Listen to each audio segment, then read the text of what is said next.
Hello viewer, সবাই কেমন আছো? আশা করি সবাই ভালো আছো। আমিও ভালো আছি, কিন্তু এই ভালো থাকার মাঝখানে দেখো খারাপ হয়ে গেল। আমাদের বাড়িতে জল উঠে গেছে। হয়তো আমার মতো অনেকের বাড়িতে এরকম জল উঠে গেছে। এই জলের মধ্যে সত্যি খুবই কষ্ট মানুষের।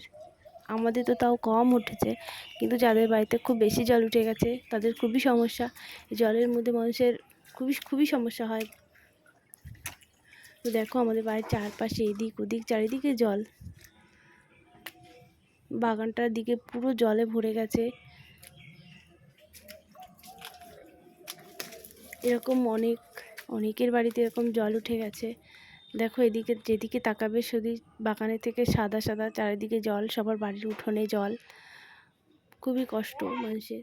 আবার এই জলের মধ্যে দেখো আরেকজন মাছ ধরতে ব্যস্ত। বড় বড় বড়শি দিয়ে বড় বড় ইলিশ মাছ, শোল মাছ, ভোলা মাছ, রুই মাছ সব ধরছে। তো তোমরা জলে সবাই সাবধানে থেকো, সবাই সুস্থ থেকো, সাবধানে থেকো। আমার চ্যানেলে যদি নতুন হয়ে থাকো তাহলে অবশ্যই আমার চ্যানেলটা সাবস্ক্রাইব করে আমার পাশে থেকো। ধন্যবাদ সবাইকে। সবাই সাবধানে থেকো, সুস্থ থেকো, ভালো থেকো।